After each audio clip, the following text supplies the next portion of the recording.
Hello, ഇക്കഴിഞ്ഞ May 4 എൻ്റെ birthday ആയിരുന്നു. എൻ്റെ അമ്മുക്കുട്ടി ഓടി ഇതേ നാട്ടിൽ നിന്ന് ചെന്നൈയിലെത്തി. രാവിലെ തന്നെ അവളെ വിളിക്കാൻ ഞാൻ എയർപോർട്ടിൽ പോയിരുന്നു. വന്ന് അന്ന് ഈവനിങ് തന്നെ ഞങ്ങൾ തുടരും മൂവി കാണാൻ പോയി. ഓൾറെഡി ഞാൻ കണ്ടതാണ്, പക്ഷെ അവൾക്ക് വേണ്ടി വീണ്ടും പോയി. ഒരു രക്ഷയില്ല മൂവി. അങ്ങനെ പിറ്റേന്ന് തന്നെ ഞങ്ങളുടെ പർച്ചേസിങ് തുടങ്ങി. എത്ര തന്നെ നമുക്ക് ഡ്രസ്സ് ഉണ്ടെങ്കിലും ബർത്ത്ഡേ എന്ന് പറയുമ്പോൾ ഒരു സ്പെഷ്യൽ ഡേയില്ലേ. അങ്ങനെ ഞങ്ങൾ പോയി ചെറിയ ഷോപ്പിംഗ് ഒക്കെ നടത്തി. വീട്ടിൻ്റെ അടുത്ത് ഫിനിക്സിലാണ് ഞങ്ങൾ എപ്പോഴും പോകാറ്. അവിടെ എല്ലാ ബ്രാൻഡഡും ഉണ്ട്.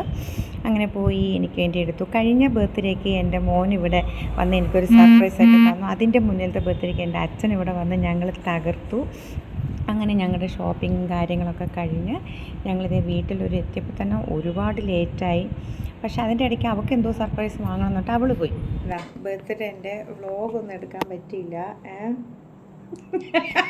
വ്ളോഗായിട്ടൊന്നും എടുക്കാൻ പറ്റിയില്ല, കാരണം ഫുൾ ബിസി ആയിരുന്നു. അമ്മക്കുട്ടി ഞാൻ കാണിച്ചില്ല, ഇതൊക്കെ പാവം ഒറ്റയ്ക്ക് ചെയ്തപ്പോൾ അല്ലേ. എന്തൊക്കെ ചെയ്തോ അമ്മക്കുട്ടി? പറ അമ്മക്കുട്ടി എന്തൊക്കെ ചെയ്ത? ഞാൻ വെറുതെ ഇരുന്നു. വെറുതെ ഒന്നുമല്ല, അത് ഈ കാണുന്ന അലങ്കാര വസ്തുക്കൾ, പിന്നെ അങ്ങോട്ടൊക്കെ കാണിച്ചുതരാം. കാണിച്ചിട്ട് എനിക്ക് വേണ്ടിയുള്ള ഗിഫ്റ്റൊക്കെ എന്തൊക്കെ വാങ്ങിച്ചു തന്നെന്നുള്ള കാണിച്ചുതരാം.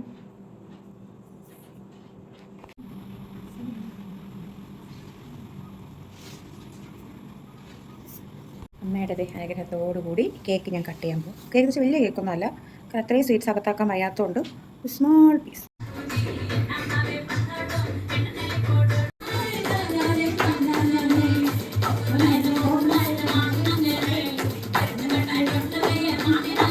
ഇപ്പം കറക്റ്റ് 12 ആവാൻ പോണു. എന്താ ചിരിച്ചോടി? കത്തിയില്ല, അതുകൊണ്ട് ഇത് വെച്ച് ഞങ്ങൾ അഡ്ജസ്റ്റ് ചെയ്ത് ഒരുപാട് കേക്ക് കഴിക്കാൻ വയ്യ. നമുക്ക് ഹാപ്പി ബർത്ത്ഡേ ടു മീ പാടടി. Happy birthday to you. Happy birthday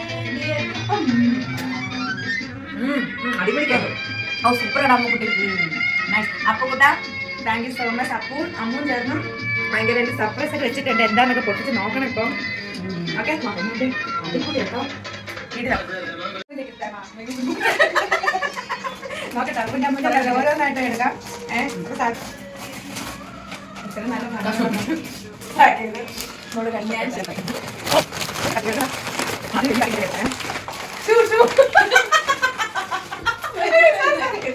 എനിക്ക് ഏറ്റവും ഇഷ്ടം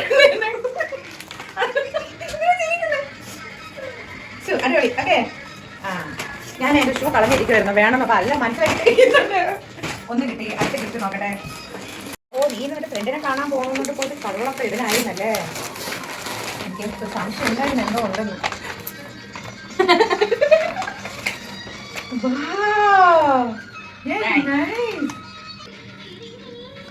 താങ്ക് യു മുത്തുമണി. ഇത് പൊളിക്കാൻ പറ്റുന്നില്ലല്ലോ ദൈവം, എന്താ ഇത്?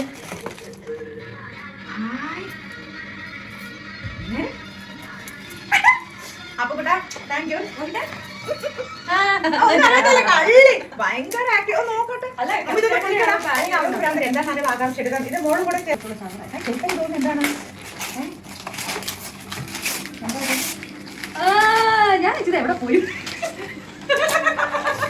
അപ്പോ ഗീതാ ഗോവിന്ദത്തില് എനിക്ക് സ്റ്റേഷൻ ചെയ്യാൻ ഇല്ല ഇല്ല എന്ന് ഇടയ്ക്കിടയ്ക്ക് പറഞ്ഞപ്പോ ഓർത്ത് കണ്ടു വെച്ചു. ഇതിന്റെ ബെസ്റ്റാണ്, എനിക്ക് ഭയങ്കര ഇഷ്ടമാട്ടോ. ഇത് ഞാനില്ലേ എപ്പോഴും എന്താ വെസ്റ്റ് സൈഡ് നല്ലടാ. വെസ്റ്റ് സൈഡിന്ന് ഇതെന്റെ ഫേവറേറ്റാ. നമ്മൾ കഷ്ടപ്പെട്ട് വേണ്ട അടിപൊളി. എനിക്ക് ഭയങ്കര ഇഷ്ടമായി ഇതിന്റെ സ്മെല്ല്. ഇതെല്ലാം കളർ വേണം.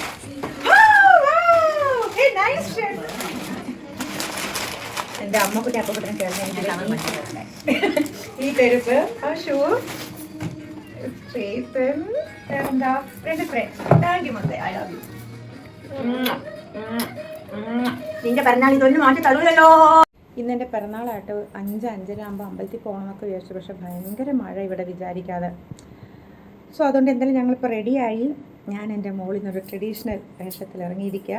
അപ്പോൾ എന്തായാലും അമ്പലത്തിൽ പോകും. അമ്പലത്തിൽ പോയിട്ട് അടിപൊളി അമ്പലമുണ്ട്. അവിടെ ഇപ്പോൾ നന്നായിട്ട് തൊഴുത്തിട്ട് പ്രാർത്ഥിച്ചിട്ട് നേരെ എൻ്റെ അമ്മുക്കുട്ടിയുടെ വക ഒരു സൂപ്പർ ഡിന്നർ, അതിൻ്റെ വീഡിയോ കൂടെ എടുത്തിട്ട് ഞാനിടും. അമ്മുക്കുട്ടി വാ, പറ നമ്മളിന്ന് എന്നെ ഏത് ഹോട്ടലിൽ നിന്ന് കൊണ്ടുപോകണമെന്ന് പറ. അത് പറഞ്ഞ സർപ്രൈസ് പോയില്ലേ?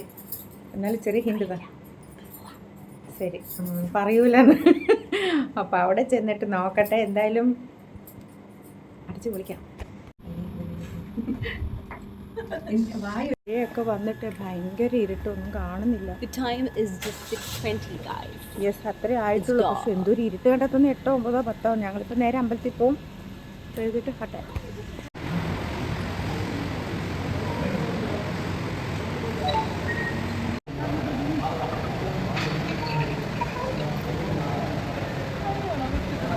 അങ്ങനതേ ഞങ്ങൾ രണ്ടുപേരും അമ്പലത്തിലൊക്കെ പോയി തൊഴുതു. എന്ത് ഭംഗിയാണെന്നറിയോ ഇവിടെ കാണാൻ. കണ്ടോ, വലിയ അയ്യപ്പൻ്റെ അമ്പലം ഇത്. മഹാലിംഗപുരത്തെ ഇവിടെ ഉണ്ടോ വലിയ അമ്പലം.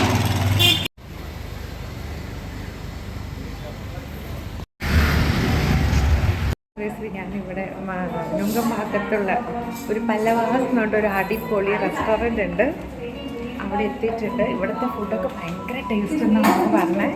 അവൾക്ക് ഇവിടെ ചെന്നൈയിൽ ഒരുപാട് ഫ്രണ്ട്സ് ഉണ്ട്. എപ്പോൾ വന്നാലും കുറേ എന്നെക്കാട്ടിലും കൂടുതൽ ഇവിടുത്തെ ഹോട്ടൽസും എല്ലാവരും ഞങ്ങൾക്ക് ചെന്നിട്ട് ഞാൻ അവിടുത്തെ ആംബിയൻസ് ഒക്കെ ഇടാവേ. എന്തായാലും താങ്ക് യു യൂണിവേഴ്സ്. ഇന്നത്തെ ബർത്ത്ഡേ അടിപൊളിയായിരുന്നു. ഞങ്ങൾ ചെന്നപ്പോൾ നല്ല തിരക്കായിരുന്നു, അതുകൊണ്ട് എനിക്ക് ഫുൾ ആംബിയൻസ് ഒന്നും എടുക്കാൻ പറ്റിയില്ല. ഞങ്ങളിരിക്കുന്ന ആ ഏരിയയുടെ ആംബിയൻസ് മാത്രമേ എനിക്ക് എടുക്കാൻ സാധിച്ചുള്ളൂ. ഫുഡൊക്കെ എനിക്ക് പറഞ്ഞറിയിക്കാൻ പറ്റാത്ത അത്ര സ്വാദായിരുന്നു. സാധാരണ എവിടെയെങ്കിലും പോയി അയ്യോ ഭയങ്കര ഓയിലിയാണ് അല്ലെങ്കിൽ ഭയങ്കര എരിവാണെന്നുള്ളൊരു ബുദ്ധിമുട്ടുണ്ട്. ഞാൻ സ്പെഷ്യലായിട്ട് പറയും എനിക്കധികം ഓയിലി വേണ്ട, അധികം സ്പൈസി വേണ്ട എന്നൊക്കെ. ചിലത് സ്പൈസി ആയിട്ട് തന്നെ പറയും. പക്ഷേ ഇതേ മട്ടൻ ബിരിയാണിയാണ്. എൻ്റെ ദേവി, ഇതൊരു ടേസ്റ്റായിരുന്നു. എല്ലാ ഫുഡ് ഇതേ ബൺ പൊറോട്ട, കൊഞ്ച് ഫ്രൈ, പിന്നെ ഒരുപാട് തരം വെറൈറ്റി ഫുഡാണ് അവർ നമുക്ക് തന്നത്. പിന്നെ ഞാൻ കഴിക്കുന്ന ആഹാരത്തിൻ്റെ സ്വാദൊക്കെ ഇങ്ങനെ ആസ്വദിച്ച് കഴിക്കുന്ന ആളെ വർണ്ണിച്ച് പറഞ്ഞു, പക്ഷേ സൗണ്ടൊന്നും ശരിയായില്ല. ഈ ഫുഡൊക്കെ കഴിഞ്ഞതിന് ശേഷം ഞങ്ങൾക്ക് നല്ലൊരു കരിക്കിൻ്റെ പായസം തന്നു. അതിനുശേഷം ഒരു സ്പെഷ്യൽ അലുവ ഉണ്ടായിരുന്നു, നമ്മുടെ ഒറിജിനൽ ജാഗറിയൊക്കെ ഇട്ടിട്ട് ബ്രൗൺ റൈസിലുള്ള ഒരു പായസം. അപ്പോൾ ഞാൻ അമ്മൂനോട് പറഞ്ഞു, അമ്മ എനിക്കൊന്ന് ഐസ്ക്രീം കിട്ടിയാൽ കൊള്ളാമെന്നുണ്ട്, അതും കൂടെ ഓർഡർ ചെയ്യാമെന്ന് പറഞ്ഞു. അപ്പോൾ അവൾ ഓക്കെ അമ്മേ, അമ്മ വെയിറ്റ് ചെയ്യുന്നിട്ട് ഞാൻ വെയിറ്റ് ചെയ്തപ്പോൾ ഈശ്വര വലിയൊരു സർപ്രൈസ്.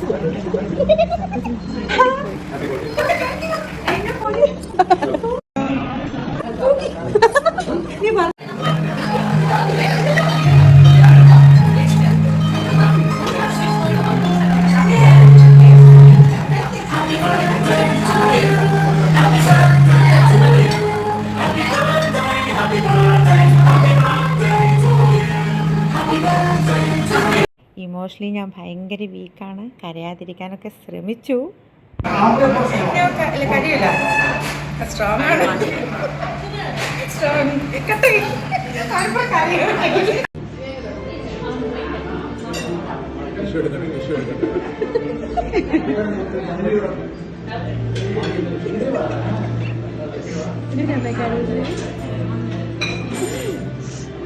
സന്തോഷമായി. ഇത് അടിപൊളി ഒരു ബർത്ത്ഡേ. എനിക്കിങ്ങനെ ആദ്യമായിട്ട് ഇങ്ങനെ ഒരു അറിയില്ല, ഈ ഒരു വർഷത്തെ ബർത്ത്ഡേ ഭഗവാൻ ഭയങ്കര അടിപൊളിയായിട്ട്. Thank you so much. Thank you universe.